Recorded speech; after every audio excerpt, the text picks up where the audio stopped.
भगवान श्री कृष्ण का, खासकर मेरी माताओं बहनों के लिए। हरे कृष्णा हरे कृष्णा हरे कृष्णा हरे कृष्णा हरे कृष्णा हरे कृष्णा कृष्णा कृष्णा कृष्णा हरे हरे।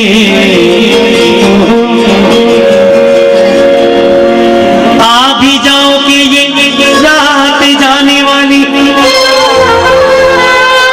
एक झलक तो दिखा जाओ।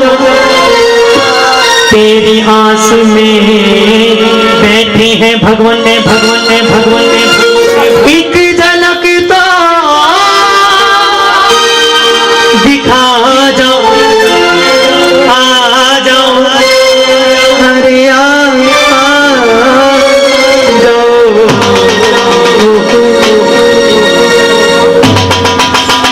प्रभु जी मैंने अभी पूछा कि नहीं मैं नचना शाम दे नाल, आज मैनू अभी देखूंगा मैं, ठीक। प्रभु जी बात आपसे ही पूछता हूँ, आप अकेले अकेले नाचेंगे?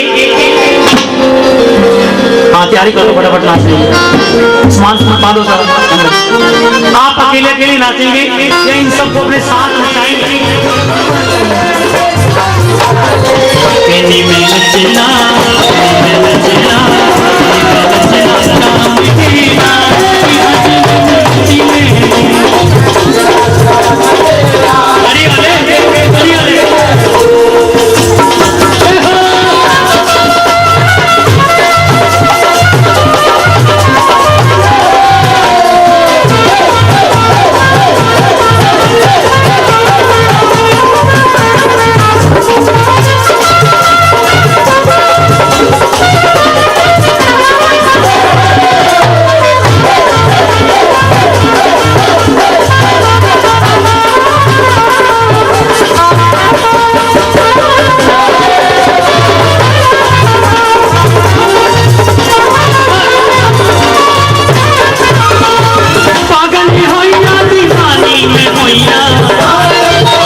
आजा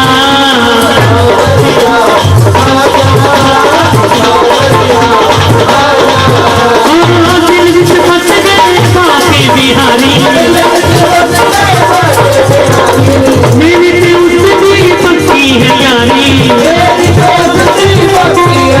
मेरा मुरली वाला यार, मेरा मुरली वाला यार, आज मैनू नच लेने दे,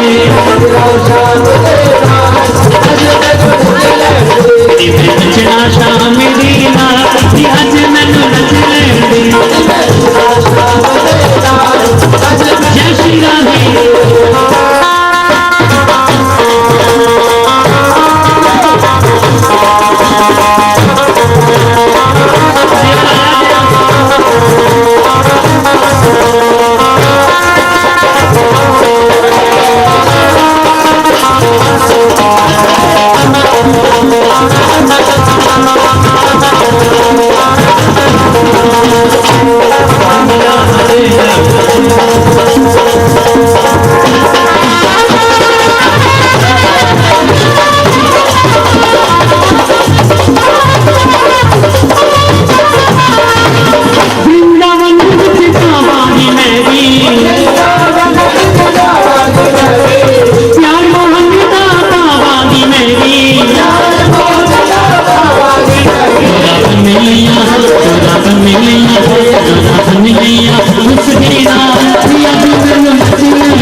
बंसी बाजी जाना नाचेगी,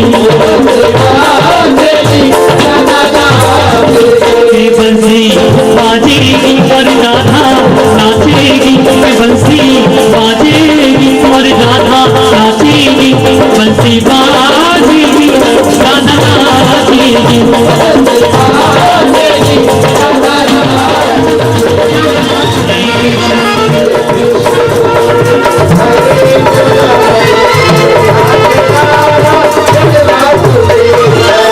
कृष्ण गोविंद हरे मुरारे, तेना बिना हरा जड़ बासुदेवा।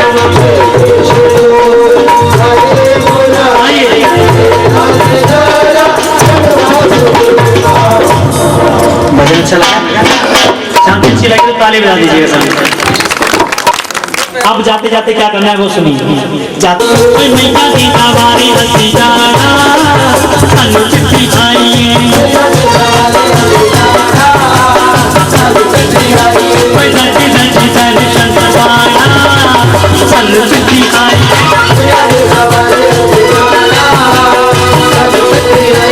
सानू चिट्ठी आई मैया जी ने पाई, सोनी साडी माई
साल सुनाना सानू चिट्ठी आई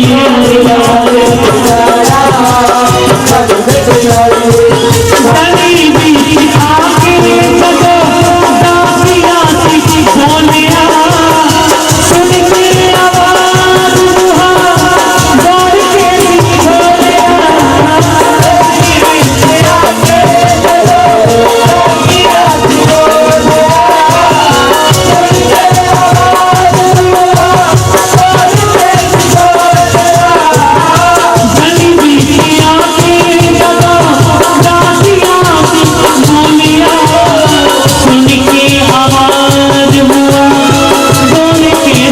बोलिया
मैं बता देता हूँ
साड़ी थोड़ा कल्ली भी जानी है जी, ते मुंह तो बोलना भी हैगा। थोड़ी बोलो कितने पड़ोसी ना जान सुन के।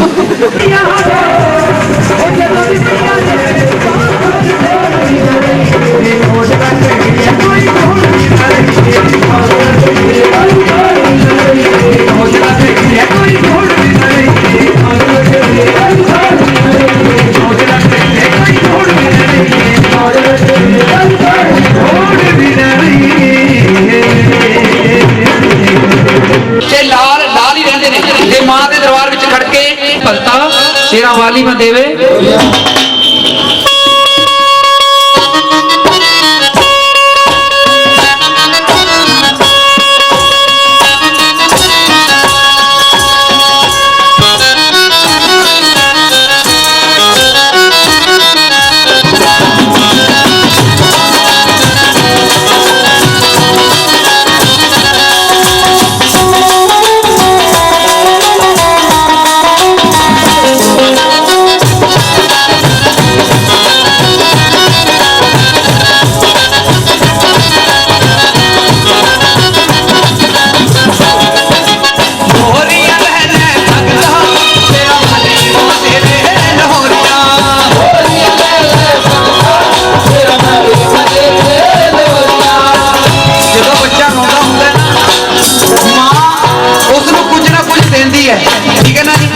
जो बच्चा बड़ा हो जाता है भावे एक टॉफी पिछे रोंदा होवे तां भी मां उन्हें टॉफी लेके देती है। ये तो छोटा सा बच्चा है ते मां इन्हें बच्चे की मां जेड़ी ओ जरूर कुछ ना कुछ देन ते मां नूं यही करने की होरियां लहले तेरा वाली मां देवे लोरियां होरियां लहले तेरा वाली मां देवे लोरियां होरियां लहले भगता ओ शेरा वाली मां देवे लोरियां शेरा वाली मां देवे लोरियां ओ मामा नु लारे के मामा नु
दर्शन करने मैया के दरबार आया हूँ, पहली बार आया हूँ, पहली बार आया हूँ।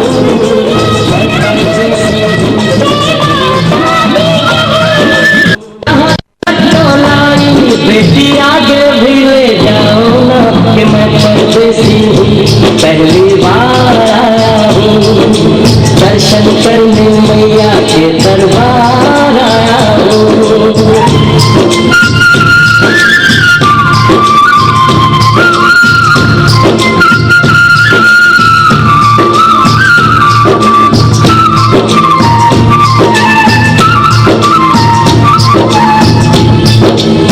इतना शीतल जल ये कौन सा स्नान है बेटी?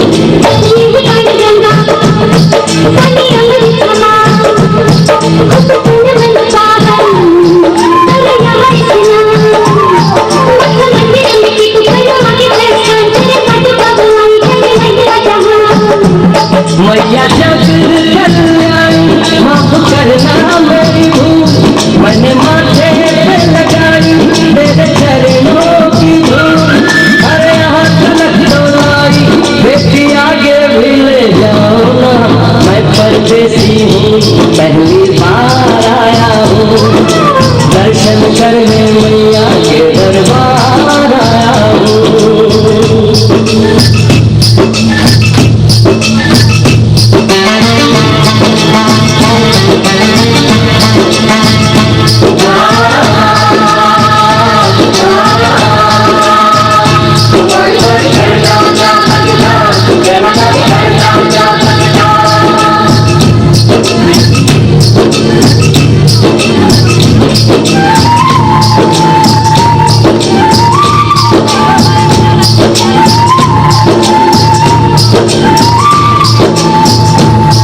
ये हम कहाँ पहुँचे? ये कौन सी जगह है बेटी?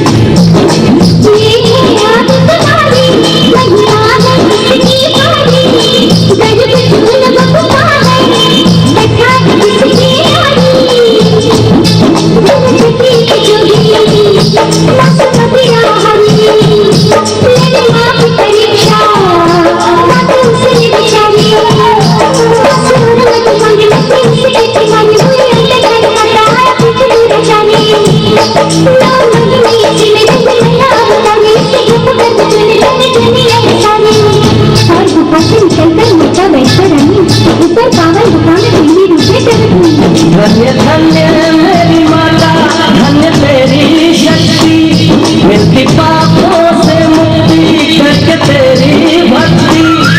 अरे यहाँ झलक डोलाई बेटी आगे भी ले जाओ ना, मैं परदेसी हूँ, पहली बार आया हूँ, दर्शन करने मैया के दरबार आया हूँ।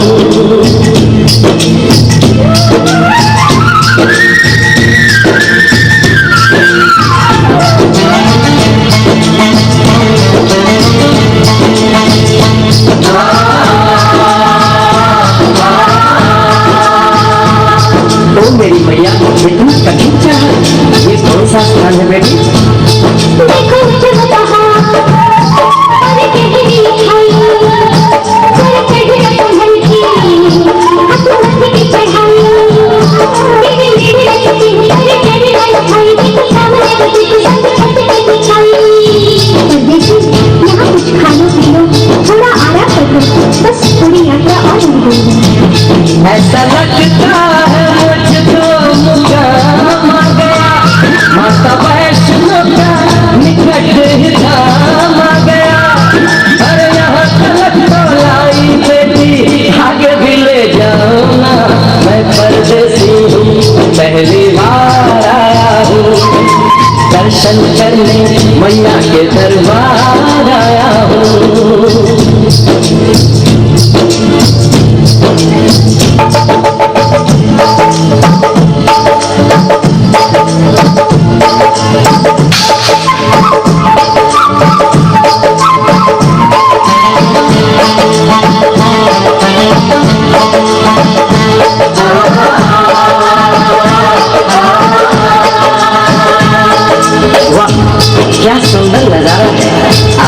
अच्छे भवन पहुंच ही गए ना, जो पावन गुफा के घर है बेटी।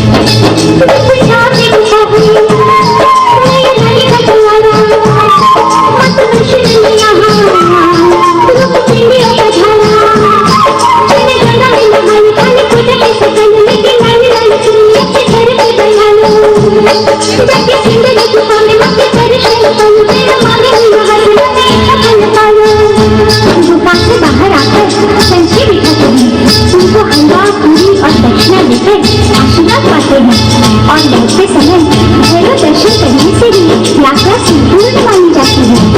आज तुमने सरल पे उपकार कर दिया, दामन खुशियों से आनंद से भर दिया।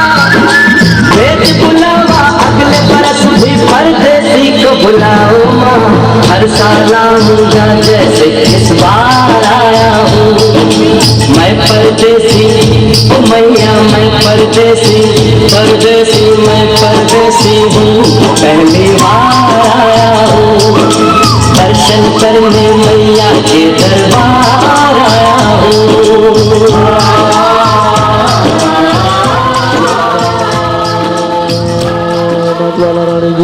बोल साचे दरबार की।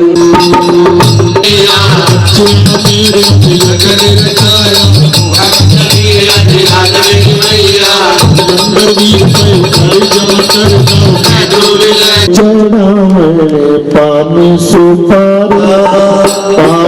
सुपारी भजा नारियल बच्चियां ने शीश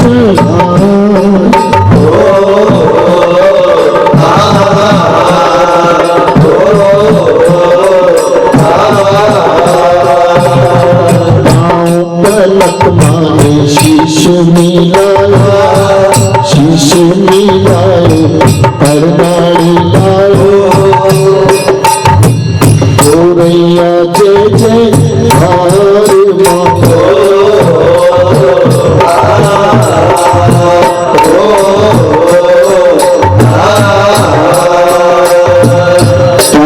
पलक माने शीश मिलायो परनाड़ी लायो गोरैया जय जय हार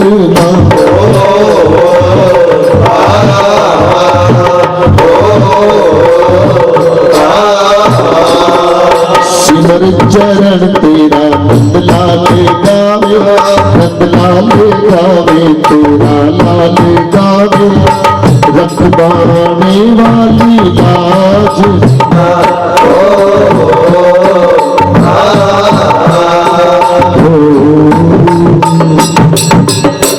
तुम्हारी बजानारी बच्चियां ने शीश चढ़ायो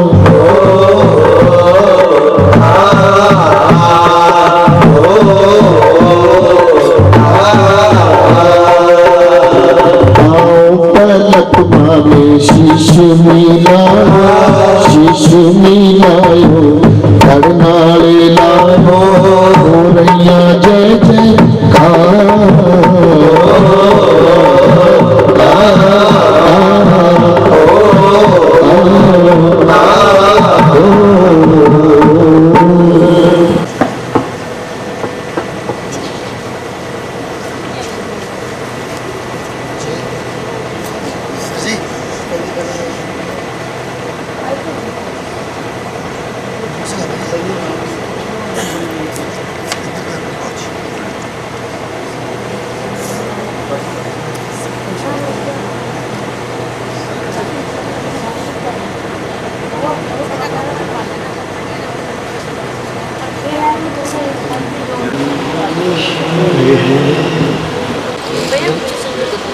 लो भगतो लगा सुनावण कथा में तारा रानी दी परम भगतनी कोई जेड़ी दुर्गे आत भवानी दी। सुन लो भगतो लगा सुनावण कथा में तारा रानी दी परम भगतनी कोई संग है शरदा परया भक्ति ते सच्चाई दा जिदे बिना ना पूरण होवे जगराता महामाई दा जिदे बिना ना पूरण होवे जगराता महामाई दा। इसे भारत वर्ष के अंदर राजा राज एक करता सी दक्ष राजा नाम सी उसका रब दे को डरदा सी दक्ष राजा नाम सी उसका रब दे को डरदा सी। ये दो बेटियां हुआ करती थी, दोनों बहनें हर साल निर्जला एकादशी का व्रत रखा करती थी। एक साल दोनों बहनों ने सुबह तो व्रत इकट्ठे रखा, लेकिन दिन में छोटी बहन से गलती हो गई। और वो गलती क्या हुई, कैसे हुई? बड़ी बहन ने कहा कि जाओ बाजार जाओ, कोई खाने पीने का सामान ले आओ जिसको खा करके हम अपना व्रत संपूर्ण कर सके। छोटी बहन चली फल आहार लेने के लिए और एक ऐसे बाजार में जा पहुंची जहां पर एक इंसान आवाज लगा रहा है, महाप्रसाद ले लो महाप्रसाद। लड़की ने सोचा शायद यही फल आहार होगा, यही प्रसाद होगा, लेना चाहिए। लेकिन तभी उसको पता चला कि ये प्रसाद का बाजार नहीं बल्कि ये तो मांस का बाजार है। क्योंकि एक बुजुर्ग ने उसको बताया, मेरी बेटी ये आदमी जो महाप्रसाद कह करके बेच रहा है ना, ये मांस बेच रहा है और ये मांस का बाजार है। बाबा व्रत में खाने का सामान कहाँ से मिलेगा? पंसारी की दुकान से मिलेगा तुम्हें। लड़की का हाथ पकड़ा, पंसारी की दुकान पर ले जाकर के छोड़ दिया। कह दो जय माता की। लड़की वहां से फल आहार ले लेती है और घर की तरफ चलने लगती है। लेकिन जैसे ही घर की तरफ चली, देखा क्या, पंसारी की दुकान के बाहर चावलों की एक बोरी रखी हुई है। वहां गलती कर बैठती है, मुट्ठी भर चावल उठा लेती है, खाती हुई घर की तरफ आने लगती है। कह दो जय माता दी। घर तक आते आते पूरी की पूरी मुट्ठी चावलों की वो कन्या खा लेती है। और बड़ी बहन को जिस समय पता चला कि आज एकादशी के दिन छोटी बहन ने चावल खाए हैं, तो कहा कि एकादशी के दिन चावल नहीं खाए जाते, एकादशी के दिन चावल खाना मना होता है। और एकादशी के दिन चावल खाना जो है, कीट पतंगे, जो छोटे छोटे मच्छर आप देख रहे होते हैं, कीट पतंगे दरबार में घूम रहे होते हैं, ये खाने के समान माना जाता है। और तुमने ये कर्म किया है, इसलिए तुम्हारा जो अगला जन्म होगा वो ऐसा होगा कि तुम सारी उम्र कीट पतंगे ही खाओगी। तुम्हारा जो अगला जन्म होगा वो छिपकली का होगा। ये जय माता की। छोटी बहन ने पूछा, बहना आपने मुझे श्राप तो दे दिया, मैं छिपकली भी जरूर बनूंगी, लेकिन मुझे इतना और बता दो कि छिपकली की देह से मेरी मुक्ति कब होगी, कैसे होगी? बड़ी बहन ने बताया कि तुम्हारी मुक्ति होगी द्वापर युग के अंदर, जब कौरवों और पांडवों के बीच में महाभारत नाम का एक महायुद्ध लड़ा जाएगा। पांडव उस महायुद्ध में जीत जाएंगे और जीत के पश्चात पांडव एक ऐसा यज्ञ रचाएंगे जिसमें वो 33 करोड़ देवी देवताओं को बुलाएंगे और तुम उन 33 करोड़ देवी देवताओं की जान अपनी जान पर खेल करके बचाओगी। इससे तुम छिपकली की देह से मुक्त हो जाओगे। लड़की ने अपना शरीर छोड़ दिया, छिपकली की देह धारण कर ली भक्तों, और इंतजार करने लगती है कौन से युग का? द्वापर युग। द्वापर युग आया, कौरवों और पांडवों के बीच में महाभारत नाम का महायुद्ध हुआ, आप सभी जानते हैं अच्छी तरह। और जीत के पश्चात धर्मराज युधिष्ठिर भीम से कहते हैं, जाओ भीम 33 करोड़ देवी देवताओं को न्योता दे करके आओ कि फला दिन हमारे यहाँ यज्ञ भी है, भंडारा भी है। भीम चला 33 करोड़ देवी देवताओं को न्योता देने के लिए, और 33 करोड़ देवी देवताओं को न्योता देते हुए सबसे अंत में पहुंचता है ऋषि दुर्वासा के पास। प्रणाम किया, महाराज आपको आना होगा हमारे आश्रम में, हमारे यज्ञ में, हमारे भंडारे में। आकर के दर्शन दिखाना होगा और हमारे व्रत जो हमने ये व्रत लिया है, ये प्रण लिया है, इसको पूरा करना होगा। दिन बता दिया, तिथि बता दी। ऋषि दुर्वासा ने सुन लिया, कहा मैं जरूर आऊंगा, लेकिन एक बात बताओ, तुम्हारे यज्ञ और भंडारे में और कौन कौन आ रहा है? भीम ने कहा महाराज हमारे यज्ञ और भंडारे में तो 33 करोड़ देवी देवता आ रहे हैं।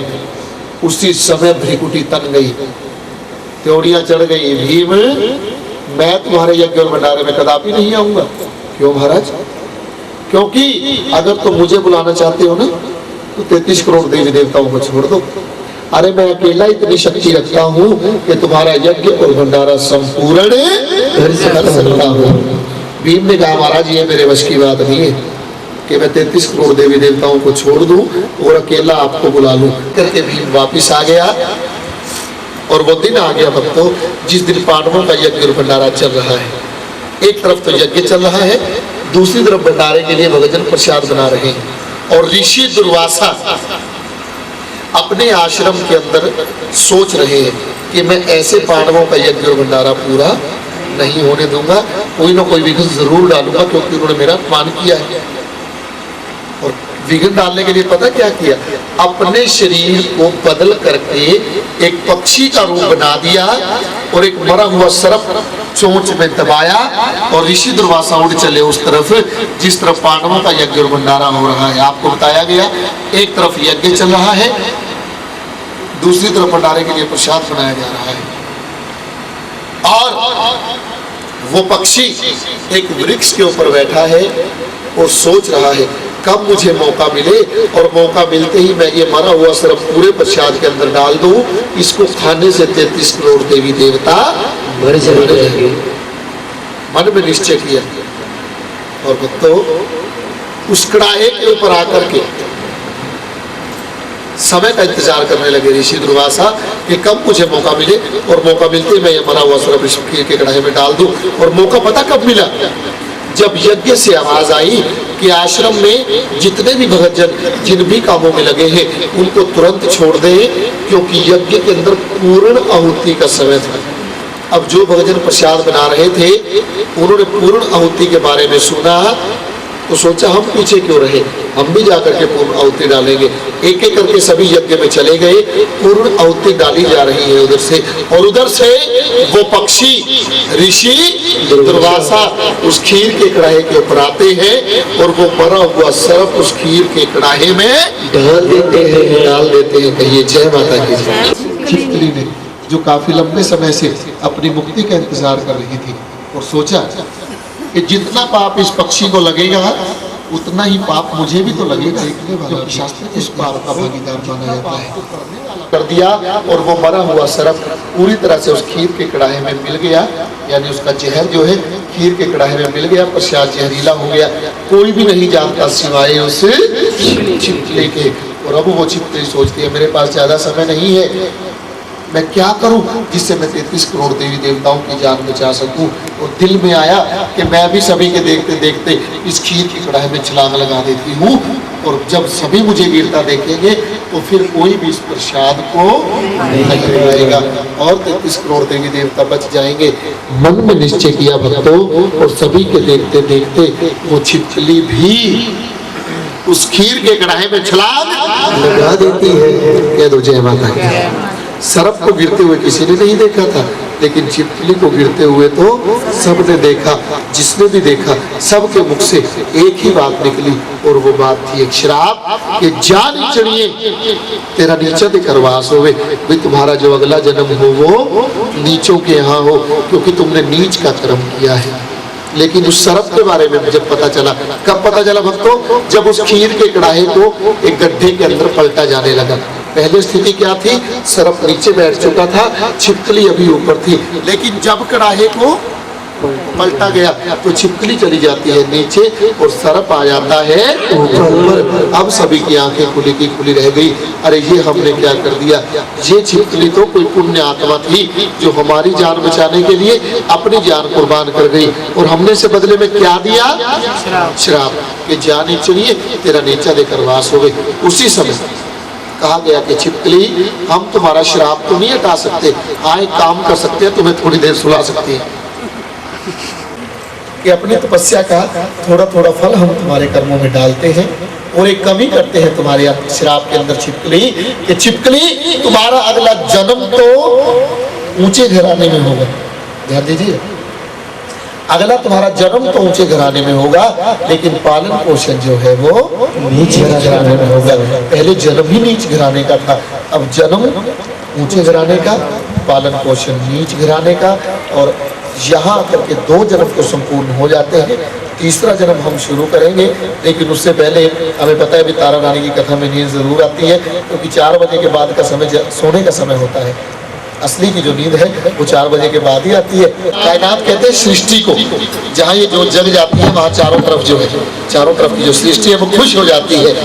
जगमग जोत जगी खुश कायनात है, जागे वाली रात है भाई, जागे वाली रात है भाई। अनंत तो तब आएगा जब आप मीठी मीठी तालियां भी बजाओगे, बोलोगे भी।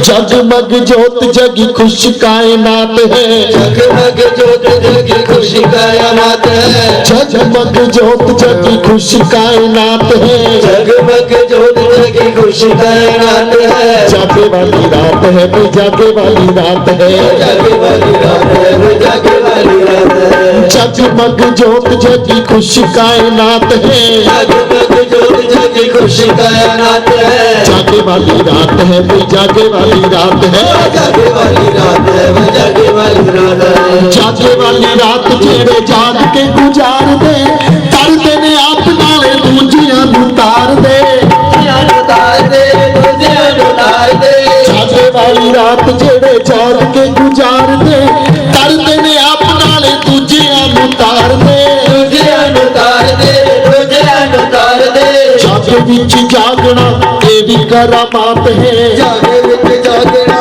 केरी करामात है, जागे वाली रात है भाई, जागे वाली रात है, जागे वाली रात है, जागे वाली रात है, जगमग जोत जगी खुश कायनात है, जगमग जोत जगी खुश कायनात है, जागे वाली रात है भाई जागे वाली रात है, जागे वाली रात है, भाई जागे वाली रात है। कैसी सौगात दे दी, जागरण के लिए सारी रात दे दी, जागरण के लिए सारी रात दे दी, ओ मेरी मैया ने कैसी सौगात दे दी, मैया ने कैसी सौगात दे दी, जागरण के लिए सारी रात दे दी, जागरण के लिए सारी रात दे दी, सब कर लो जागरण मैया का, कर लो जागरण मैया का, सब कर जागरण मैया का, कर जागरण मैया का, रात का जो भी जागरण कराए, रात का जो भी जागरण कराए, भगवती माता घर उसके आए, भगवती माता घर उसके आए, बोले के बजरंगी संग भैरो मस्त बालक, लेके बजरंगी संग भैरो मस्त बालक, पाने भक्तों को भक्ति भी साथ दे दी, जागरण के लिए हाँ दे दी, जागरण के लिए सब कर लो जागरण मैया का, कर लो जागरण मैया का, सब कर लो जागरण मैया का, कर लो जागरण मैया का, मेरे कर आ माता, तेरे बिन लगता नहीं मेरे घर आ माता, आ माता, आ माता, आ माता घर आ माता, आ माता, आ माता, आ माता घर आ माता, मेरा तेरे बिना मेरा कल्याणी, मेरा तेरे बिन लगता ना जी, मेरे घर आ माता, मेरे दिल में लगता नहीं मेरे घर आ माता, कुट कुट रोटियां में चूड़ियां बनानियां, गुट गुट रोटियां में चोरियां बनानियां, चूड़ियां बनानियां ते मां नू बुलानियां, चोरियां बनानियां के मां नू बुलानियां, बाबा देसी जी मेरे पर आ माता, दिल में लगता नहीं मेरे घर आ माता, गोरे गोरे कुछ विच दही में जमानियां, गोरे गोरे कुछ विच दही में जवानियां, दही में जमानियां ते मां नू बुलानियां, दही में जवानियां के मां नू बुलानियां, कोरे कोरे कुज्जे बिच कई में जवानी आते जब माँ जाएगी फिर क्या करोगे? हाँ मैरिड का तू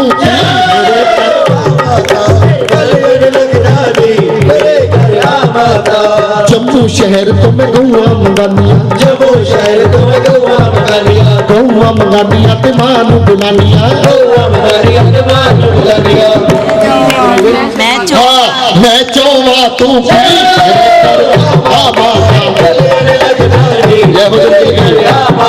मेरा पैर बिन लगता न जी मेरे घर आ माता मेरे घर आ माता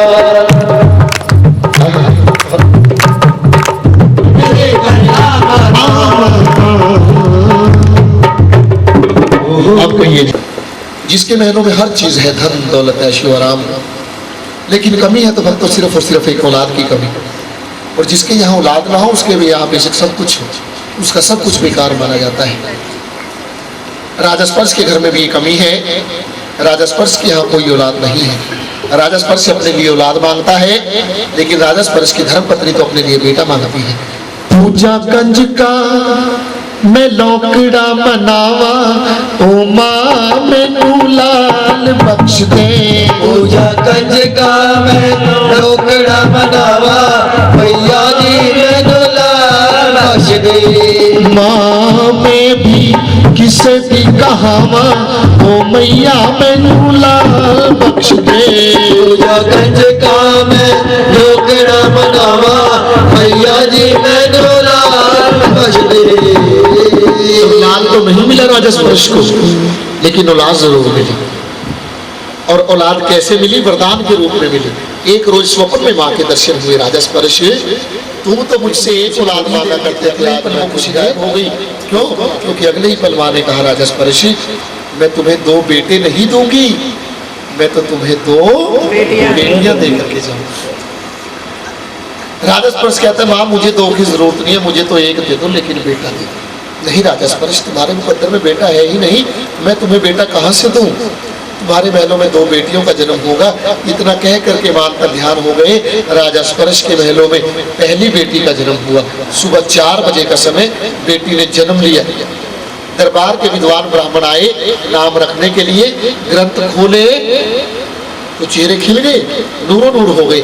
महाराज ये कन्या तो साक्षात आपके घर में माँ दुर्गा का रूप आया है, इस कन्या का जन्म तारों की छांव में हुआ है, इसलिए हम कन्या का नाम रखते हैं तारा।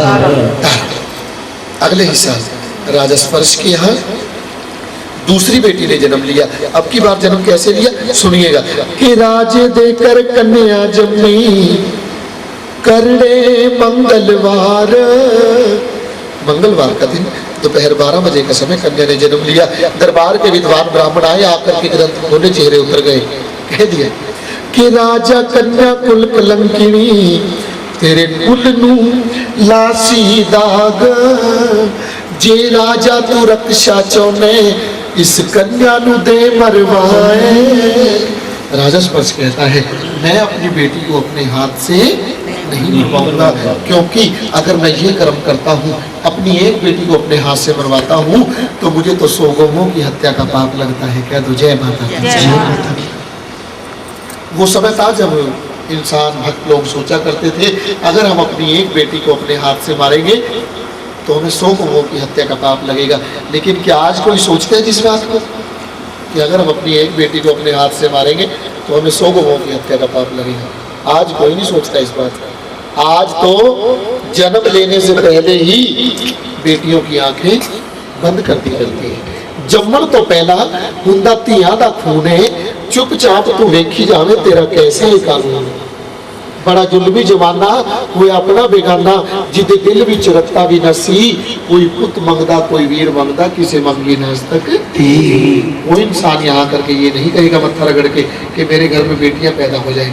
बेटे चाहे 7 में मिल जाए, लेकिन बेटी एक भी इंसान के लिए भारी हो जाती है।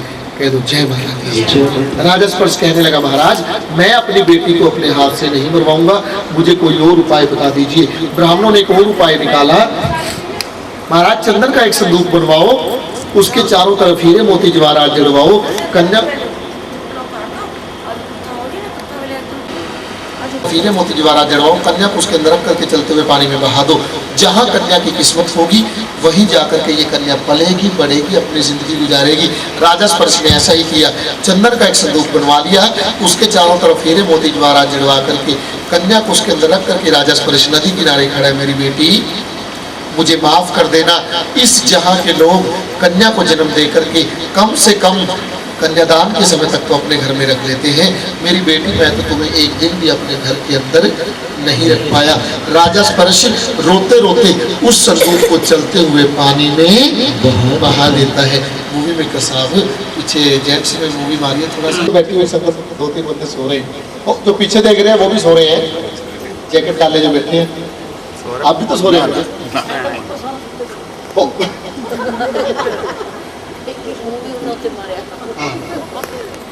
देखो मोबाइल पानी का भाव तेज है, संदूक कभी उल्टा कभी सीधा, कभी उल्टा कभी सीधा, और 1-1.5 दिन की कन्या माँ भगवती से फरियाद कर रही है। पता क्या कह रही है? पार करो मेरा बेड़ा भवानी, पार करो मेरा बेड़ा, पार करो मेरा बेड़ा भवानी, पार करो मेरा बेड़ा, पार करो मेरा बेड़ा भवानी, पार करो मेरा बेड़ा, पार करो मेरा बेड़ा भवानी, पार करो मेरा बेड़ा। गहरी नदिया नाव पुरानी, गहरी नदिया नाव पुरानी, दया करो माँ आद भवानी, दया करो मात भवानी, सबको आसरा तेरा भवानी, पार करो मेरा बेड़ा, पार करो तेरा भवानी, पार करो मेरा बेड़ा। और अगले ही पल उस कन्या का बेड़ा पार हो गया। अगले शहर में संदूक किनारे लगा। सुबह 4 बजे एक पंडित जी ना नहाने के लिए आएंगे, संदूक को देखा, निकालना चाहा, छलांग लगाई, कहते पंडित जी 3-3 बैठाने का ये नुकसान है। छलांग लगाई, पंडित जी उस संदूक की तरफ 1 कदम बढ़ाते हैं और वो संदूक 10 कदम दूर चला जाता है पंडित जी से। जब यहाँ तक पानी आ गया, पंडित जी ने सोचा अब तो कुछ ना कुछ करना पड़ेगा। बाहर निकले, क्या देखा? एक भील अपना काम कर रहा है। भील को आवाज लगाई, भील इस संदूक को निकाल लो, इसमें से जो कुछ निकलेगा वो आधा आधा कर देंगे। भील ने छलांग लगाई, कहते हैं भील उस संदूक की तरफ 1 कदम बढ़ाता है और वो संदूक उसकी तरफ खुद ब खुद 10 कदम आ जाता है। कह दो भील। इस संदूक को सबसे पहले किसने देखा था? महाराज आपने देखा था, तो फिर इसके धन का बंटवारा भी मैं करूंगा। और पंडित जी ने पता क्या बंटवारा किया जी, कि भाई भील इसके बाहर जो कुछ है वो मेरा, अंदर जो कुछ है सो पंडित जी के हिस्से आ गया इतना सारा धन, और भील के हिस्से आ जाती है वो कन्या। और कन्या को देख करके भील की आंखों में आंसू आ जाते हैं, क्योंकि उसके यहाँ अपनी कोई औलाद नहीं है। और जिसके यहाँ अपनी कोई औलाद ना हो उसको तो बेशक एक बेटी मिल जाए, वो भी बेटों से बढ़ करके होती है। कह दो जय माता की। कन्या को लेकर के घर आ गया, अपनी पत्नी से कहा इस कन्या का पालन पोषण हम बेटों से भी ज्यादा लाड प्यार दे करके करेंगे। और कहते हैं पलने लगी वो कन्या, किस्मत की देखो लीला न्यारी, और नाम रख दिया उसका रुकमन, जो लगती दोनों को जान से। एक तरफ तो तारा राजा स्पर्श की बड़ी बेटी, राजा स्पर्श के अपने ही महलों में पल रही है, दूसरी तरफ रुकमन अगले शहर में नीचों के यहाँ पलने लगती है। पलते पलते दोनों बहनें युवावस्था के अंदर प्रवेश कर जाती हैं, शादी के योग्य हो जाती हैं। पल तो अलग अलग शहरों में रही हैं, लेकिन रिश्ते उन दोनों बहनों के एक बार फिर से एक ही शहर के अंदर तय हो जाते हैं, जिस शहर का नाम था हरिपुर, जिला कांगड़ा, हिमाचल प्रदेश। तारा का रिश्ता तय हुआ उस शहर के राजा हरिचंद के साथ, और रुकमन का रिश्ता पता किसके साथ तय हुआ? उसी राजा हरिचंद के महलों में सफाई करने वाले युवक के साथ। शादी के बाद एक तो रानी बनेगी, दूसरी उसी की रानी बनेगी, दासी बनेगी। वक्त जन्म तो एक ही माँ बाप का दिया हुआ है, लेकिन एक रानी और एक नौकरानी। इसीलिए कहा करते हैं माँ बाप जो है वो सिर्फ हमें जन्म दे सकते हैं जी, कर्म नहीं दे सकते। डोली नाचायो अजय मेरा बाबू लाया नहीं, कहारो डोली नाचायो अजय मेरा बाबू लाया नहीं, जेड़ा उस सूट भेजिया सी अज समझे तक मैं सिवाया नहीं। कहारो भूल ना जायो अजय मेरा बुलाया नहीं। कहारो भूल ना जायो अजय मेरा बुलाया नहीं। अब ये शिकायत जो अब आपको सुनाई जाएगी। कुड़ियां ने कुड़ियां दकी, कुड़ियां ने कुड़ियां चिड़िया दकीए। कुड़ियां ने कुड़ियां दकीए। कुड़ियां ने कुड़ियां दकीए। कुड़ियां ते चिड़ियां ने चिड़ियां कुड़ियां दकीए। बाबुल दी पगड़ी वीरा दी रखड़ी मावा दी अखियां दा नूर ने। कुड़ियां समझ नहीं आउंदी फिर भी कर दो बेबस ते मजबूर ने। कुड़ियां कुड़ियां ने कुड़ियां दकीए। कुड़ियां के चिड़िया दकीए। साइंस का बहुत तरक्की कर गई, कुछ अनहोनियां होइयां भी ने। कई बात किस्मत कुड़ियां इत्थे जन्म तो पहला होइयां भी ने। कुड़ियां ने कुड़ियां दकीए। कुड़ियां ने चिड़िया दकीए। एक कारण ये भी है करके उसको पता चला है कि उसकी सास हर रोज रानी तारा के महलों में सफाई करने के लिए जाती है। एक रोज रुक्मन की सास बीमार हो जाती है, रुक्मन को अपने साथ तारा के महलों में ले जाती है। चलो रुक्मन, आज तारा के महलों की सफाई तुम कर देना। और जैसे ही तारा के सामने रुक्मन पहुंचती है, तारा अपने मंदिर में यानी माँ काली के मंदिर में, अपने महलों में मंदिर बना रखा है, उस मंदिर में बैठ करके माँ काली की पूजा कर रही है। दरवाजा खोला, पूजा करने के बाद मत्थे से मत्था मिला रुक्मन के, पहचान गई रुक्मन को, क्योंकि तारा माँ काली की पुजारी थी, पिछले जन्मों का हाल जानती थी। कह दिया, हाँ रुक्मन मेरे गले लग जाओ, बहुत दिनों बाद मिली। रुक्मन कहती है, रानी तारा मैं तो आपसे जिंदगी में पहली बार मिल रही हूँ और आप मुझे कई जन्मों की बहन बता रही हैं। अरे पगली, हम तो 3-3 जन्मों की बहनें हैं। पिछले 3 जन्मों की बातें बताई। रुक्मन को भी यकीन हो गया कि वाकई हम कई जन्मों की बहनें। कह दिया रुक्मन को, तुझे मेरे महलों की सफाई करने की कोई जरूरत नहीं है, तू केवल मेरे महलों में बने माँ काली के मंदिर की सफाई कर दिया कर, बाकी सफाई मैं खुद ब खुद कर लिया करूंगी। और उस दिन से हर रोज रुक्मन रानी तारा के महलों में माँ काली के मंदिर की सफाई के लिए आने लगती है। एक रोज सफाई करने के बाद वापस जा रही है, रास्ते में ऐसे ही मंदिर के अंदर भक्तजन माता रानी की जय जयकार कर रहे हैं। कह दो जय माता की जय। भक्तों ने पूछा, भक्तों ये क्या कुछ देती है जिसकी तुम पूजा कर रही हो? भक्तों ने कहा, ये धन वाले को धन, पुत्र वाले को पुत्र, दूध वाले को दूध देती है। जो सच्चे दिल से आकर के शीश झुका करके यहाँ से मांगता है, उसकी झोली भर जाती है। रुक्मन वहाँ एक अरदास करवाती है, ये पकड़ो मेरे नाम की अरदास, अगर मेरे घर के अंदर पुत्र पैदा हुआ तो मैं तो माता रानी का जागरण अपने घर के अंदर ही करवाऊंगी। कह दो। और अगले ही साल रुक्मन के यहाँ एक सुंदर से पुत्र ने जन्म लिया। और यहाँ पर 2 मिनट के लिए कथा को रोका जा रहा है। आप भी अगर माता रानी से कुछ मांगना चाहते हैं, दिल से मांगिए, आंखें बंद करके अपनी जगह पर बैठे बैठे सच्चे दिल से माता रानी का ध्यान करो। और जो भी आपकी इच्छा हो अपने मन में रख करके अपनी मुट्ठी के अंदर सच्ची श्रद्धा से जो मर्जी रख लो, मांग लो वहां से। और फिर अरदास करने के बाद अपनी जगह से उठे, एक एक करके जो भी आपके मुट्ठी के अंदर है जोत के ऊपर से 3 बार वार करके दरबार में रख करके मत्था टेक करके बैठ जाइए। ये सभी को देती है जी, जो दिल से मांगता है। 2 मिनट का टाइम आपके पास है, जो भी मांगना चाहता है। 2 मिनट के बाद हम फिर से कथा के साथ हाजिर होंगे। तब तक के लिए सभी को मेरी तरफ से जय माता की। जब ये देती है तो छप्पर फाड़ के देती है, लेकिन जब लेती है तो थप्पड़ मार के लेती है। बेटा मिल गया, जागरण करवाने के लिए कहा था, जागरण नहीं हुआ 5 साल का होकर के। रुक्मन का बेटा इतना बीमार हुआ कि कोई भी इलाज काम नहीं आया। तारा के पास लेकर के गई बेटे को। तारा ने देखा बेटे का सारा शरीर लाल हुआ बड़ा है, माता का प्रवेश हो गया है। तारा रानी ने बताया, रुक्मन वो दिन याद करो जिस दिन तुम मंदिर के अंदर खड़ी होकर के अपने लिए बेटा मांग रही थी। कह रही थी मैं माता रानी का जागरण करवाऊंगा। रुक्मन बेटा तो तुम्हें 5 साल पहले मिल गया, जागरण तो आज तक भी नहीं हुआ।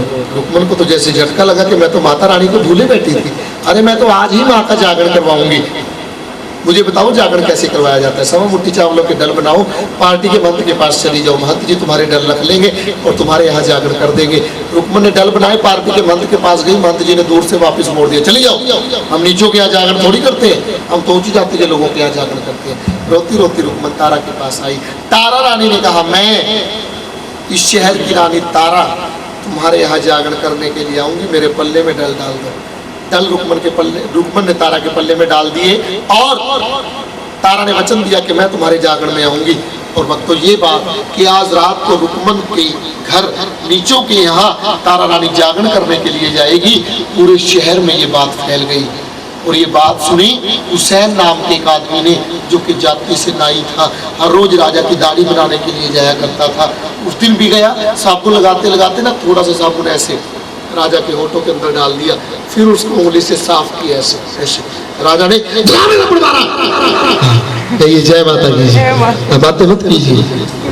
धर्म भ्रष्ट हो, आज तुम मेरे मुख के अंदर उंगली डाल करके मेरा धर्म भ्रष्ट करना चाहते हो। महाराज मैं आपका धर्म नहीं भ्रष्ट करना चाहता, आपका धर्म भ्रष्ट करना चाहती है आपकी रानी, जो आज रात को नीचों के यहाँ जागरण में जाएगी। राजा कहता मैं भी देखता हूँ फिर कैसे जाएगी। कुछ ऐसा करते आज रात को मुझे नींद ना आए। हुसैन ने पता क्या किया, राजा साहब की उंगली पकड़ करके हल्का सा काट दिया उसको, कटी जगह पर नमक मिर्च रख दिया, गीले पानी से पट्टी बांध दी। राजा हाय हाय करता हुआ महलों में, तारा को पास बिठा लिया। रात के 3 बज गए, राजा साहब को नींद नहीं आई।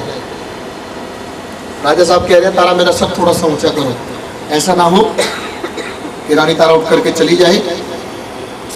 रानी तारा कहती है महाराज मैं सिराना लेकर के आती हूँ। नहीं सिराना नहीं, तुम अपना घुटना आगे बढ़ा दो, मैं तो तुम्हारे घुटने पर ही सर रखूंगा और सो जाऊंगा। रात के 3 बज के राजा साहब को नींद नहीं आई और 4 बजे तक के जागरण उस समय हुआ करते थे। 12 बजे शुरू, 4 बजे समाप्त। माँ काली के नाम के जागरण होते थे। माँ काली को बकरी के मांस का भोग लगाया जाता था। इससे पहले कि आरती हो, रानी तारा को वहां पहुंच करके डल चढ़ाने थे। अब तो रानी तारा ने माँ भगवती से फरियाद की, माँ जी आपको आना होगा, राजा को सुलाना होगा। दिल से जब पुकारा रानी तारा ने माँ भगवती को, तो माँ जी आए और कहते हैं ठंडे ठंडे चोले दी तेजवाल पा ते राजा नो नींदर गई है। राजा नैन परे पर सो गया। रानी तारा फटाफट घुटना निकाल करके नीचे उतरी, देखती क्या एक अंधेरा, दूसरा मेघला, तीसरा चोर नवास। एक तो अंधेरा है, दूसरा बादल गरज रही है, बिजली चमक रही है, हल्की हल्की बूंदें पड़ रही है, तीसरा एक चोर खड़ा हुआ है। दौड़ती रानी तारा पर हमला करता है चोर, कुछ भी हाथ नहीं आता चोर के, केवल रानी तारा की साड़ी का पल्लू फट करके नीचे गिर जाता है। रानी तारा जल्दी में थी, जल्दी जल्दी में पाँव की पायल वहीं दस करके रह जाती है। दोनों चीजों को वहीं छोड़ दिया, मुड़ करके चोर को श्राप दिया, अगर तुम इन दोनों चीजों को हाथ लगाओगे तो अंधे हो जाओगे। कहिए जय माता की जी। इतना कह करके रानी तारा पहुंची, जाके जा पाचे से हरिचंद जागे, उन्हें तारा रानी नजर ना। जब रानी तारा नजर नहीं आई तो राजा भी उधर ही चल पड़ा। रास्ते में उसको पता चला उस चोर से अभी अभी रानी तारा यहाँ से गुजरी है। दोनों चीजें कमर से बंधवाई और राजा भी जागरण में जा पहुंचा। जाकर के क्या देखता है, दरवाजा बंद है। बंद दरवाजे में से सुराख किया, देखा कि अंदर क्या हो रहा है, और अंदर क्या हो रहा है ये हम आपको करके दिखाते हैं। आप दरबार में आओ, बच्चा सुन दो किसी के सब रंडर लगावने ते चंदन दी घास घसा चित चरना दे विच जोड़ के दिते तारा रानी डल चरना दे विच जोड़ के दिता तारा रानी कलश चढ़ा।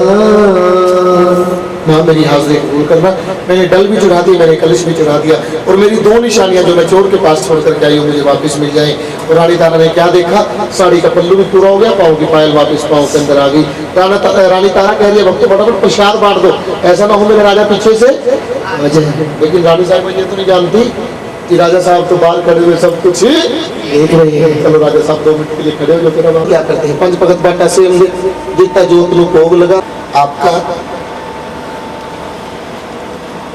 ये आपके राजा साहब को, राजा साहब देख रहे हैं मेरे नाम का प्रसाद की झोली में डलवा रही है, कोई बात नहीं। जैसे ही तारा चलने लगी प्रसाद लेकर के, रुक्मन ने रोक लिया, तारा थोड़ा सा प्रसाद खा तो लो ना, सभी इस प्रसाद से मुख लगा लेंगे। रानी तारा ने थोड़ा सा प्रसाद वहां पर खा लिया और राजा साहब देख रहे अभी प्रसाद खा भी रही है, कोई बात नहीं। कहते हैं गोद पर आके रानी चल गई, चलिए जी। हरिचंद ली अटकाए, राजा ने रोक लिया, रोक लेना जी को थोड़ा सा आगे बढ़ कर रुक जाए, ऐसा नहीं। हाँ और राजा साहब को देखकर के रानी तारा के तो होश उड़ गए, माँ मेरी कैसी परीक्षा है। रानी तारा अपनी गोद को ऐसे चुका ली, प्यार से नहीं बताती, राजा साहब का गुस्सा। तारा क्या पूछते हैं? तारा तुम्हारी झोली में क्या है? तारा तुम्हारी झोली में क्या है? क्या बात है राजा साहब की, तालियां बजा रही मेरे के लिए, क्योंकि आज के टाइम में ऐसे राजा भी कभी मिलते हैं। हाँ, और उधर से रानी तारा तो डर गई, माँ ये मेरी कैसी परीक्षा है। कहना तो ये था मेरी झोली में पंचमेवा बकरे के मांस का प्रसाद है। तो उस समय माँ काली के जागरण होते थे, माँ काली को बकरे के मांस का भोग लगाया जाता था। कहना तो ये था मेरी झोली में बकरे के मांस का प्रसाद है, मुख से निकल गया महाराज मेरी झोली में तो पंचमेवा प्रसाद है। उधर से माँ ने कहा तारा तुमने जो कहा है ना तुम्हारी झोली में से वही निकलेगा। राजा को दिखाओ झोली, देखो जी पंचमेवा प्रसाद है ना, कह दो फिर। हाँ जी है जी। कह दो जय माता दी। जय माता। आप भी कह दो जय मां। बैठ जाइए, करेंगे तब तक के लिए सभी को।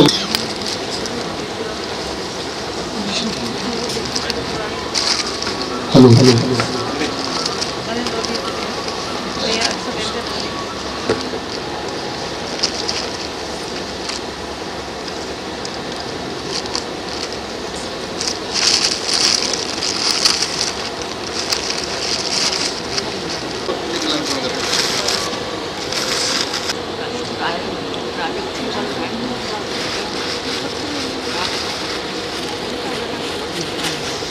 दिखाया माता रानी ने जलवा, और जब हटाया काली से कपड़ा तो उस मांस का बन गया था गर्मा गर्म जो आ चुका है दरबार में, और जिसका भोग दरबार में लगवाया जाएगा।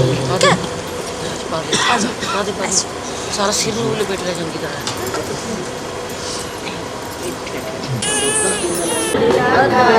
देखना मैया जी का जलवा, देखना मैया जी का जलवा, देखना मैया जी का जलवा। श्री राम के बिना राम जी चले ना हनुमान के बिना, दुनिया चले न श्री राम के बिना, राम जी चले न हनुमान के बिना। दुनिया दुनिया चले ना श्री राम के बिना, राम जी चले ना हनुमान के बिना। दुनिया चले न श्री राम के बिना, राम जी चले न हनुमान के बिना। जब से रामायण पढ़ली है एक बात मैंने समझ ली है, एक बात मैंने समझ ली है, एक बात मैंने समझ ली है। रावण मरे न श्री राम के बिना, रावण मरे न श्री राम के बिना, लंका जले न हनुमान के बिना। दुनिया चले न श्री राम के बिना, राम जी चले न हनुमान के बिना। लक्ष्मण का वचना मुश्किल था, कौन हो दिलाने के काबिल था, कौन को दिलाने के काबिल था, कौन को दिलाने के काबिल था। लक्ष्मण बचे न श्री राम के बिना, लक्ष्मण बचे न श्री राम के बिना, और टूटी मिले न हनुमान के बिना। दुनिया चले न श्री राम के बिना, राम जी चले न हनुमान के बिना। ये दुनिया चले न श्री राम के बिना, राम जी चले न हनुमान के बिना। बैठे सिंहासन पे श्री राम जी, चरणों में बैठे हैं हनुमान जी। बैठे सिंहासन पे श्री राम जी, चरणों में बैठे हैं हनुमान जी। मुक्ति मिले न श्री राम के बिना, और भक्ति मिले न हनुमान के बिना। बोलो दुनिया चले न श्री राम के बिना, राम जी चले न हनुमान के मान के बिना। सतगंगिया आगे माँ को तुम्हें चलाते हैं सब रेड कर जाएगा। मेरी दाती दिया चुन्निया सतगंगिया, मेरी दाती दिया चुन्निया सतगंगिया, शेरा वाल दिया चुन्निया सतगंगिया, मेरी दाती दिया चुन्निया सतगंगिया, शेरा वाल दिया चुन्निया सतगंगिया। सूहे रंग की चुन्नी लेके आगे कोल कंडोली, भांग नदी पीली चुन्नी लेके दे माँ भोली, चुन्नी दी शान निराली, चुन्नी है बिखड़ वाली, चुन्नी दी शान निराली, चुन्नी है बिखड़ वाली। बात मेरी शेरा वाली, बात मेरी जोता वाली, बात मेरी शेरा वाली, बात मात मेरी जोतना वाली हाथी मते चुनी माने हरे दी सांझी छत पे चुनी अपनी लाल रंगी दिखती सीधी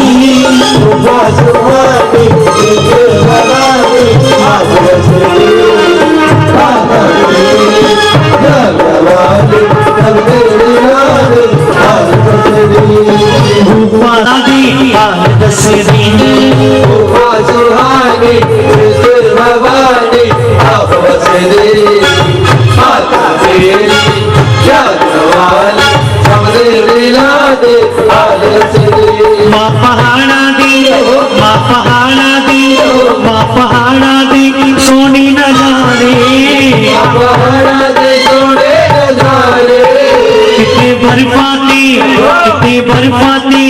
कितने बर्फाते कितने फुहारी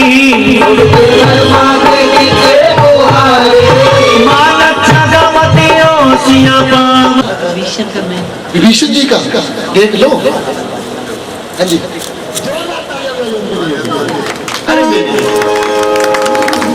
तीसरा सवाल इधर वालों के लिए, तालियां बजाइए इनके लिए। यही है तमन्ना तेरे दर के सामने, यही है तमन्ना तेरे दर के सामने, मेरी जान जाए हाँ। यही है तमन्ना तेरे दर के सामने, मेरी जान जाए चौथा सवाल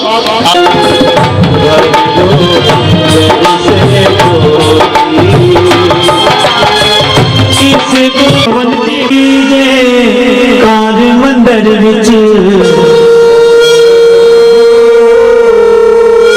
आरती जय माई भोरे भाई दिन चढ़ गया मेरी अम्बे और जय कार मंदिर विच आरती जय मां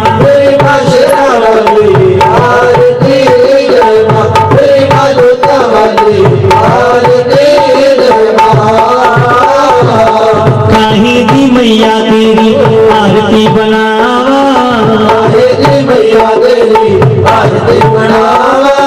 कहीं दी बाबा बिच बाती मंदिर विच आरती देवा।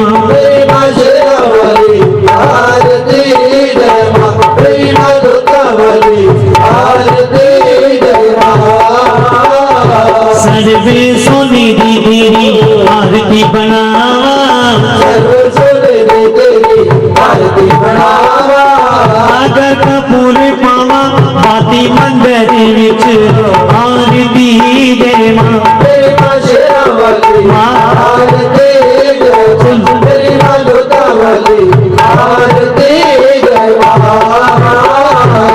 कौन सुहागन दीवा पालिया मेरी मैया, कौन सुहागन दीवा पालिया मेरी मैया,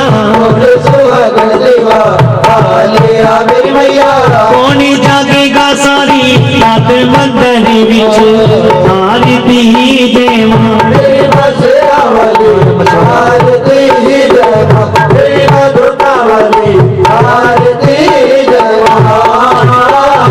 सर्वे सुहागन दीवा पालिया मेरी मैया,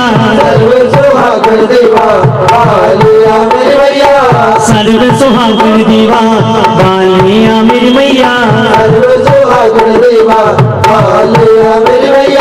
ज्योत जागेगी सारी रात मंदिर विच आरती देवे।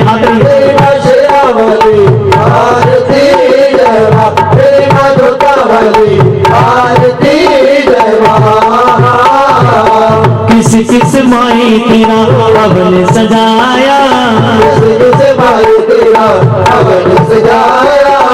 किसने धवर झुलायो अंदर विच आरती दे मां।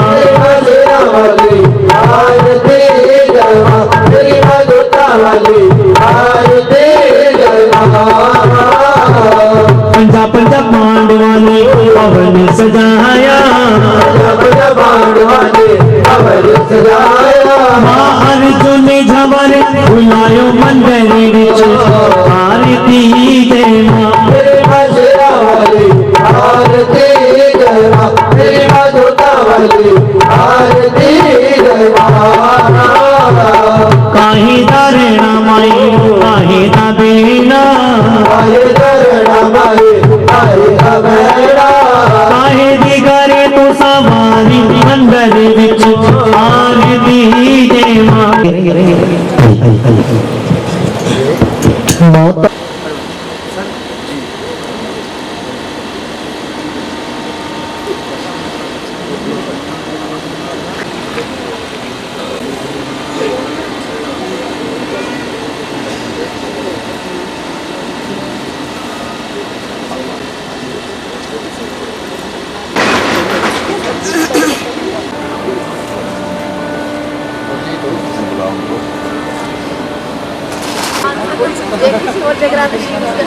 आपको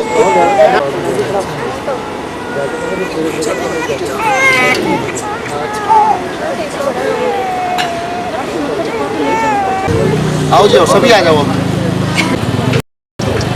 आओ जी बाबू आ जाओ सभी फैमिली मेंबर्स आ जाओ। ओ गनहारे की बेनती सुनो गरीब निवाज जे मैं पूत कपूत हाँ मेरी गोड़ माई को लाज आज भी तेरा आसरा कल भी तेरी आस कड़ी कड़ी तेरा आसरा 6 रुत 12 मास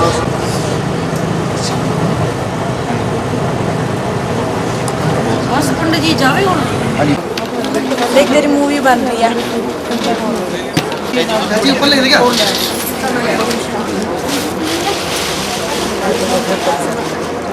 छोटे कागज यहाँ पर क्या तो है नहीं ठीक है